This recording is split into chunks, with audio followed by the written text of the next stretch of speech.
The king is dead. Elvis Presley, the hip-gyrating king of rock and roll music, died at his Graceland mansion of heart failure.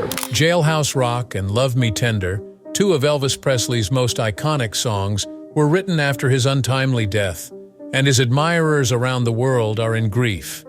News of the recent opening of Elvis's tomb has sent shockwaves throughout the globe, even though it has been over 50 years after the event. Discovering what's within is really mind-blowing. Yet why would it be appropriate to uncover Elvis Presley's tomb? What mysteries are the investigators aiming to solve? Come explore this once-in-a-lifetime event with us as we reveal the truth, the falsehoods, and the mysteries that have been kept concealed all these years. How about we begin? It is essential to understand Elvis Presley's early life and the events leading up to his legendary status before delving into the discovery of his remains during the uncovering of his tomb. Aaron Presley, better known as Elvis, was born on January 8, 1935, in Tupelo, Mississippi. He was the younger of two brothers.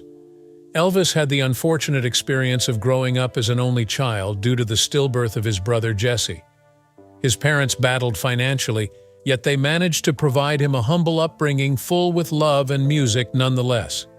The lively gospel music of the church had a profound impact on Elvis's early musical exposure and style.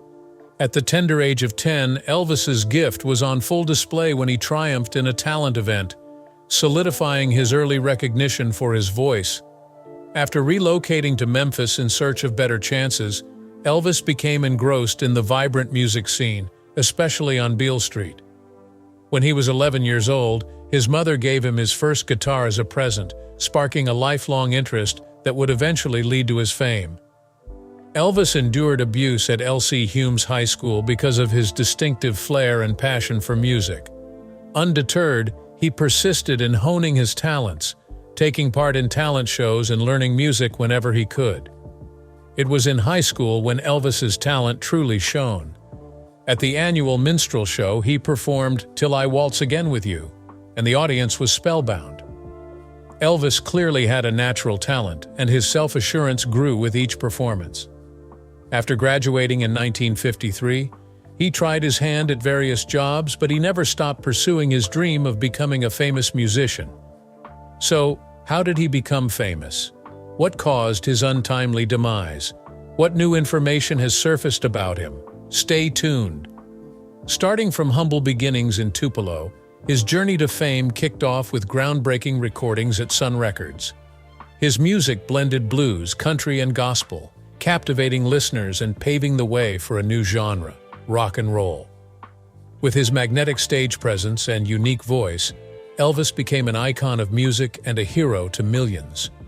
He dominated the music charts like no other, with an astounding 149 songs making it to the Billboard Hot 100. His singles spent a combined 80 weeks at the top spot, and he sold over 1 billion records worldwide, cementing his status as the best-selling solo artist ever. Elvis didn't just conquer the music world, he also found success on the big screen, starring in 31 hit films that were box office hits. He wasn't just a music sensation, he was a true movie star. His TV specials, including the '68 comeback, are still remembered as some of the most beloved shows of their time. Elvis achieved great success in his career, winning 3 Grammy Awards and receiving the Grammy Lifetime Achievement Award at just 36 years old. He was also honored with inductions into various music halls of fame, spanning genres like pop, country, rockabilly, rhythm and blues, adult contemporary, and gospel. Despite rarely performing outside the United States, his records and films gained immense popularity worldwide. He became a global cultural icon, known and admired by his first name alone. Throughout his career, Elvis broke barriers and set records that continue to be recognized today. Elvis's long-standing dependency on prescription medication was well known among those close to him. He had been grappling with addiction for years, often turning to his personal physician, known as Dr. Nick, to fulfill his cravings. Dr. Nick had been prescribing a concerning assortment of medications, such as Quaaludes and Demerol, among others. In the period leading up to his passing, Elvis's health had been in rapid decline. He had experienced significant weight gain, and his stage performances became increasingly erratic. Frequently, he appeared disoriented, forgetting lyrics and struggling to maintain pace with the music. Despite these challenges, his performances in Las Vegas and on concert tours became legendary, often setting new attendance records. His unique blend of raw energy and emotional expression became the benchmark for live performances, unmatched by his peers. Colonel Tom Parker, his manager, had become increasingly worried about Elvis's well-being but felt incapable of intervening. One significant incident occurred during his iconic 1973 Aloha from Hawaii concert, when lyric cards for Burning Love were displayed for him. Although some fans claimed he barely glanced at them, the mere presence of the card served as a safety net, which he hadn't required previously. They argued that this wasn't due to substance abuse, as often speculated, but rather a quirk Elvis had dealt with throughout his career. They cited the '68 comeback special, where he struggled to recall lyrics to his own songs, highlighting it as a long-standing challenge for him. Yet when he forgot lyrics, he often infused humor and interacted with the audience, turning potential mishaps into endearing moments. Similarly, in 1970, during a live show in Vegas, he relied on sheet music to keep up with several songs, displaying moments of authenticity and relatability fondly remembered by fans. Tragedy struck on August 16, 1977, when Elvis passed away at the age of 42. On the day of his passing, Elvis had been awake all night, unable to sleep, and had taken multiple doses of prescribed medications. Around 2:30 a.m., he retreated to the bathroom, where he typically spent time reading. Several hours later, his fiancée, Ginger, discovered him unconscious on the floor.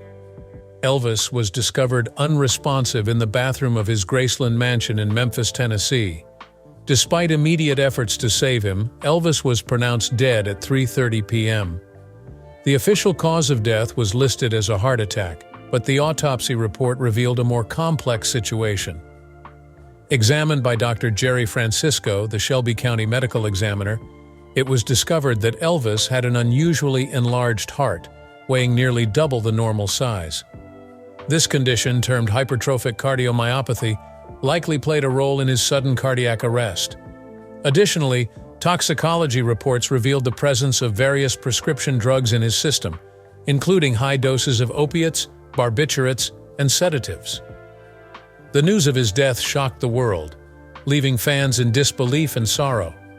The circumstances surrounding his untimely demise have sparked speculation and intrigue over the years. The news of Elvis's passing sent shockwaves throughout the industry and beyond.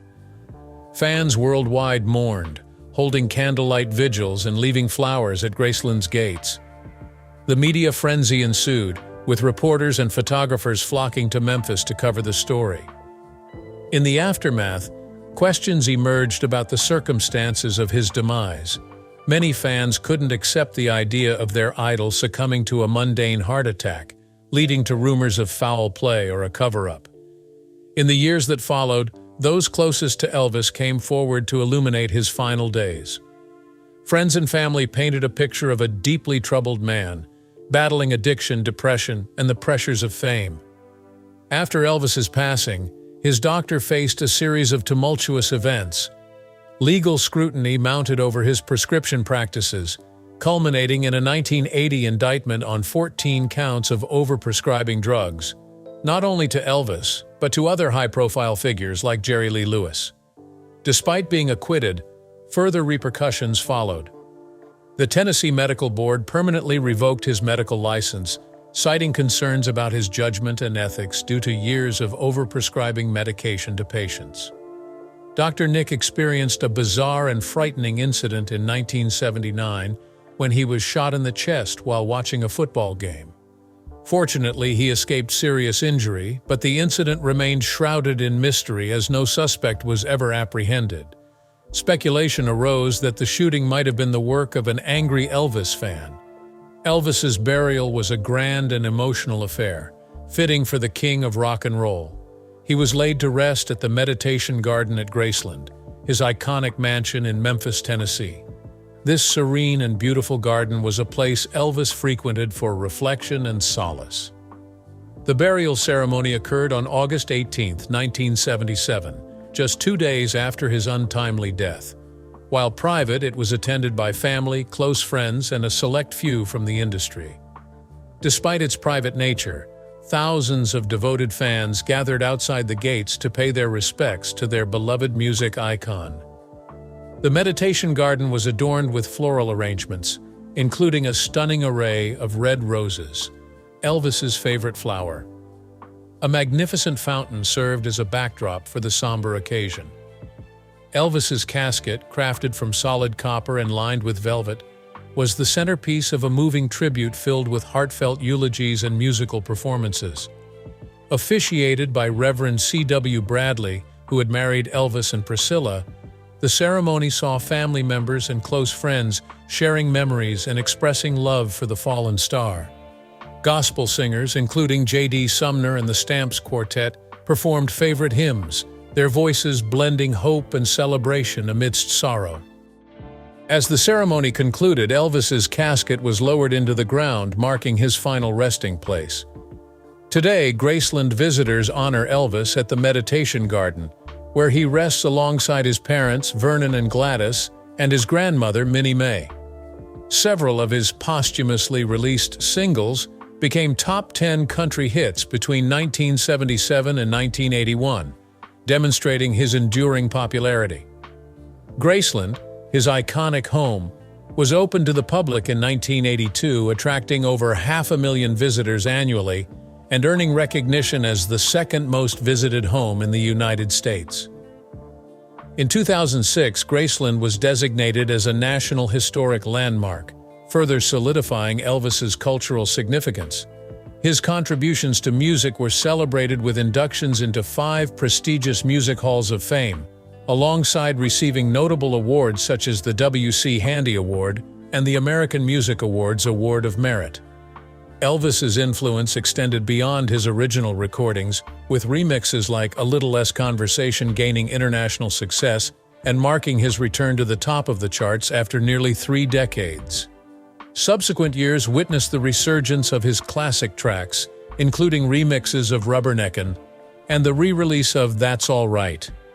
Presley's commercial success also continued posthumously, with Forbes magazine consistently recognizing him as the top-earning deceased celebrity. In 2018, RCA Legacy released a new album focusing on Elvis's love for gospel music, while Baz Luhrmann's biographical film Elvis hit theaters in 2022, garnering critical acclaim and commercial success. The portrayal of Elvis Presley by Austin Butler earned accolades, including a Golden Globe win. Additionally, in January 2023, Presley's personal jet fetched a significant sum at auction, further highlighting the enduring fascination with the king of rock and roll. Speculation abounds, with whispers suggesting that the tomb of the legendary Elvis Presley might undergo opening, igniting excitement among fans and theorists. The rumor's origin remains as enigmatic as the king himself, taking on a life of its own. It all began on online forums, where discussions surfaced about Elvis's family potentially revealing secrets about his final resting place. The notion of glimpsing into the private life of such a public figure stirred anticipation within the Elvis-loving community. While it's unclear who initially broached the idea of opening the tomb, once it emerged, it spread rapidly across forums and online Elvis communities like wildfire. But what fuels such rumors? Some argue that Elvis may have faked his death. Supporters cite various evidence, including peculiarities surrounding his tombstone, such as the misspelling of his middle name, Aaron. Others point to a supposed sighting of Elvis in the background of an airport scene in the 1990 film Home Alone. In the bustling airport scene, Catherine O'Hara's character is seen negotiating frantically for a flight home. Positioned behind her is a bearded gentleman dressed in a turtleneck and sports coat, sparking speculation and intrigue. Standing just over O'Hara's left shoulder, his features strongly resemble what many imagine an older Elvis to look like. From his eyes to the contour of his face and even his posture, there's a familiarity reminiscent of the iconic rock and roll legend. Of particular interest is the gentleman's beard, thick, well-groomed, and covering much of his lower face, potentially serving as a disguise. While it deviates from Elvis's usual clean-cut appearance, it adds an element of mystery. Is it a deliberate attempt to blend in, or simply a fashion choice for a background extra? Furthermore, his body language speaks volumes, an air of impatience and discontent subtly expressed, adding depth to the scene and fueling speculation. His demeanor mirrors that of a former star now relegated to the background, observing rather than participating. Noteworthy, too, is his attire, the timeless sports coat and turtleneck reminiscent of Elvis's own style. These subtle details contribute to the theory's intrigue. Additionally, handwriting analysis has played a role in fueling rumors of Elvis's fake death. Experts point to discrepancies in his posthumous signatures compared to earlier ones, suggesting the possibility of someone else signing on his behalf to maintain the illusion of his passing. The circumstances surrounding Elvis's funeral have raised questions among believers. Despite his status as a beloved public figure, the funeral was surprisingly small and kept private. Adding to the intrigue, his body was laid to rest in a 900-pound copper coffin, a weight some argue could be excessive unless the coffin was empty. Moreover, the speed of the funeral proceedings following his death announcement has fueled skepticism. Some wonder if the swift arrangements were intended to avoid scrutiny. Over time, numerous individuals have claimed to have seen Elvis alive long before his reported death. These sightings have become a cultural phenomenon, with people worldwide reporting encounters with the iconic figure. The first of these sightings occurred just a day after his death. A man resembling Elvis purportedly bought a one-way ticket to Buenos Aires under the name John Burrow, an alias associated with Elvis. This event sparked widespread speculation and subsequent sightings, each adding to the mystery. In late 1977, a photograph surfaced, allegedly capturing Elvis lounging in his pool house at Graceland. The debate over the figure's identity persists, with some adamant that it depicts Elvis himself. In the 1980s, Kalamazoo, Michigan became a hub for Elvis enthusiasts, with numerous sightings reported. Residents claimed to have seen Elvis alive and well, carrying on as if he had never left the spotlight. Adding to the intrigue was a mysterious phone call in 1988, where a voice resembling Elvis's declared his readiness for a comeback, igniting further speculation about his fate. The sightings didn't stop there. They even extended to the realm of music. In 1988, an anonymous artist released a song titled "Spelling on the Stone," sparking beliefs that Elvis was singing from beyond the grave or from a hidden location. At the turn of the millennium, Elvis was reportedly seen at the grand opening of Legoland in California, though it was later revealed that impersonators were present. Meanwhile, devoted Elvis fans kept the excitement alive with articles in the Weekly World News tabloid, detailing supposed post-1977 adventures. They portrayed Elvis as a globetrotter who had faked his death to live anonymously. Some believed Elvis embedded cryptic messages in his music, citing songs like "I'll Never Know" and "Way Down" as potential clues. The cover of his album Promised Land, featuring Elvis in a white suit, was interpreted as a symbolic representation of his spiritual journey. Some peculiarities surrounding Elvis's death have been noted. His body was discovered in an unusual position, with his pajama bottoms around his ankles. Some speculated that the autopsy report had been altered, or that the toxicology results had been withheld. Elvis led a life as vibrant as the stage costumes he favored. Just imagine the exhilaration of stepping into the spotlight, defying a world that scrutinized his every move. Faking his death might have been seen as a bold escape, offering a chance to start anew away from the pressures of fame and constant public attention. The allure of complete privacy, particularly for someone like Elvis Presley, constantly under the public eye, could have been appealing. It might have offered the simple joys of anonymity, free from paparazzi and tabloid headlines. Financial freedom could also have been a factor, Elvis may have grown tired of the financial demands and the need to maintain an extravagant lifestyle, seeking relief from the burdens and expectations of stardom.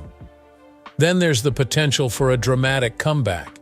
The music industry loves a resurrection story, and Elvis returning from the dead would certainly be sensational. It could have been the ultimate career move, shaking the entertainment world to its core. The weight of his legacy could have prompted him to safeguard it from the effects of aging and changing musical tastes. By dying, he could have ensured that his legend remained untarnished, forever youthful and vibrant in the hearts of his fans. Another perspective to consider is the universal desire for control.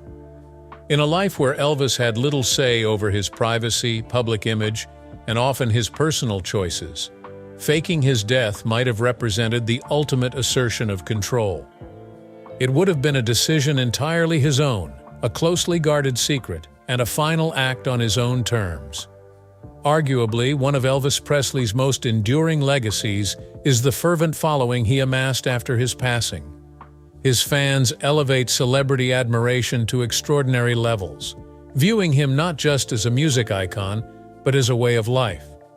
Their devotion extends beyond mere enjoyment of his music. It's a full-fledged lifestyle for many. From visits to Graceland to participating in tribute competitions, their activities mirror the vibrancy of Elvis's own stage attire. A particularly charming and distinctive aspect is the phenomenon of Elvis tribute artists.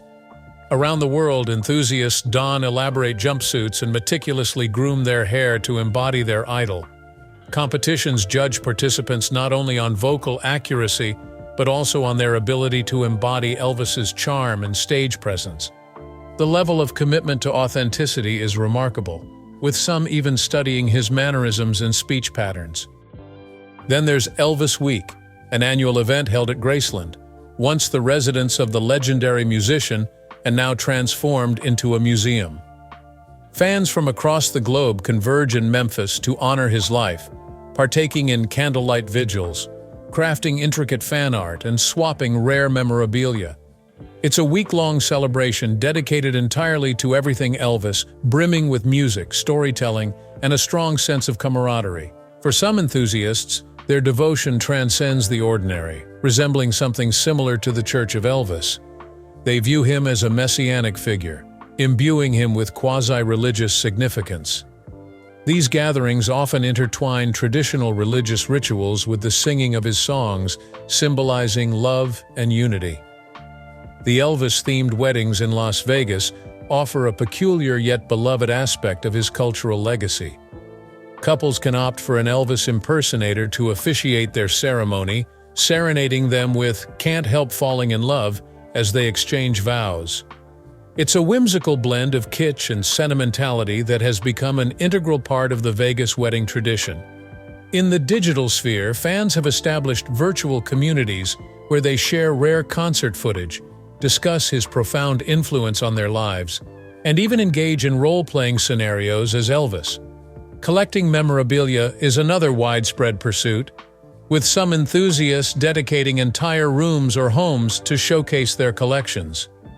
From vinyl records and concert posters to personal belongings once owned by the icon, the quest for these artifacts is relentless, with rare items being highly sought after among collectors. The tradition of Elvis fan tattoos serves as a permanent homage to the king of rock and roll. Enthusiasts adorn their bodies with his likeness, song lyrics, or even his signature, proudly displaying their dedication. Tattoo designs vary from subtle to elaborate, with some fans covering significant portions of their bodies in tribute. A quirky trend within the fandom is the Elvis look-alike pets phenomenon. Some enthusiasts dress up their pets, particularly hound dogs, in miniature Elvis costumes, complete with tiny wigs and sunglasses. These furry companions often make appearances at fan gatherings and parades, spreading joy wherever they go. In 2020, Hodel released Elvis, Destined to Die Young, a book that explored the late icon's health history and the causes of his premature death. Hodel interviewed people who knew and befriended Presley for this project, and she had access to documents that had never been seen before, which enriched her research.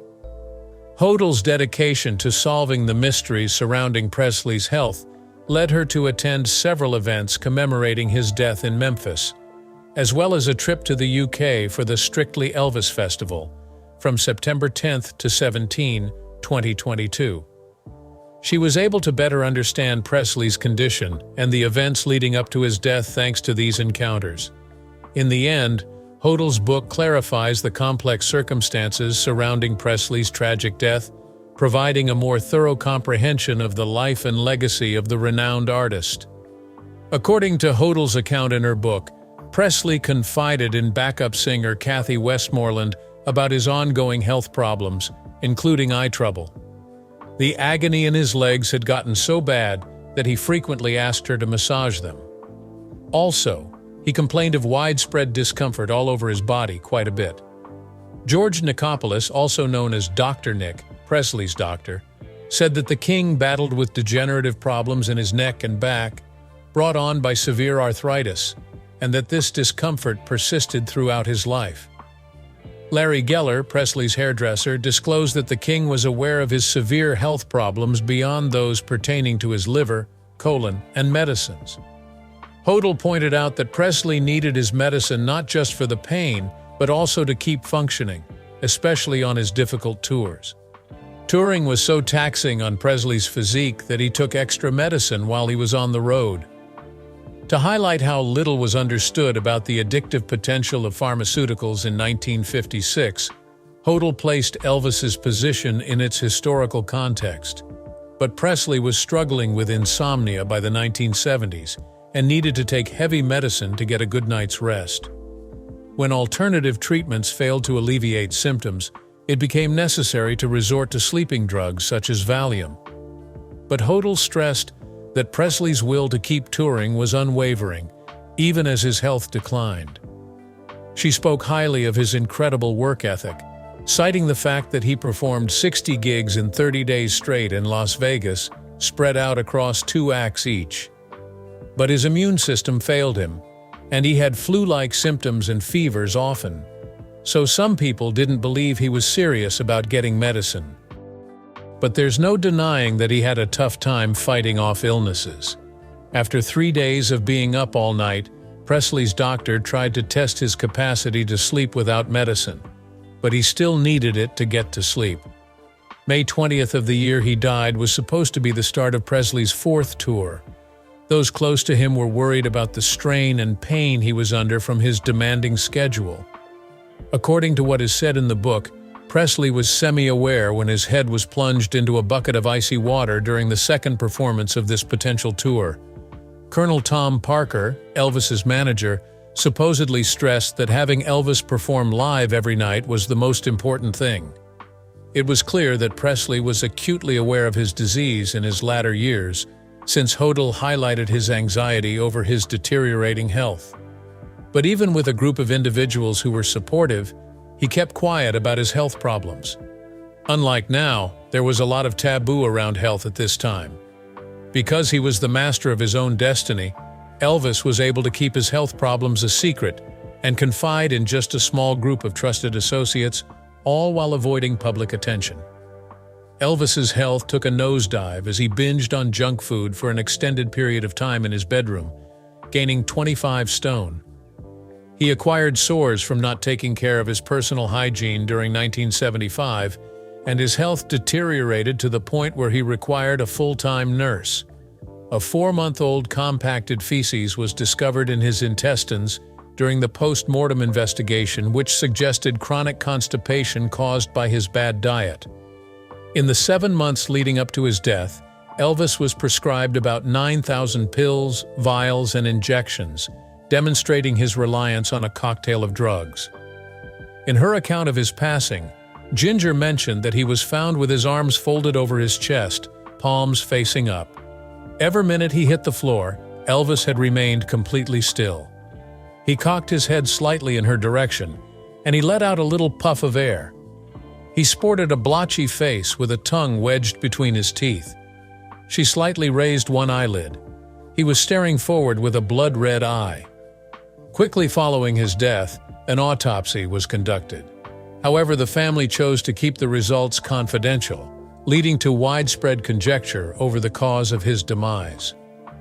There is a common assumption that Elvis died while trying to use the toilet, and the presence of Dan Warlick, the lead investigator with the Tennessee Office of the State Chief Medical Examiner, during the autopsy has further strengthened this belief. Elvis's chronic constipation was the result of years of prescription substance abuse and high-fat, high-cholesterol gorging, triggered what's known as Valsalva's maneuver, he said before. Put another way, the singer's heart stopped beating because the strain of trying to defecate strained his abdominal aorta. Some said he overdosed, but when the investigation was reopened in 1994, coroner Joseph Davis disagreed. He went on to say that Elvis Presley was in the process of sitting down on the toilet when the seizure happened. He died as soon as his body hit the carpet, his rear end still in the air. In the event of a drug overdose, Elvis would have slept off. In his pajamas, he would have sneaked to the door to ask for help. The effects of drugs take hours to take effect. Do you have any thoughts on the findings from Elvis Presley's autopsy?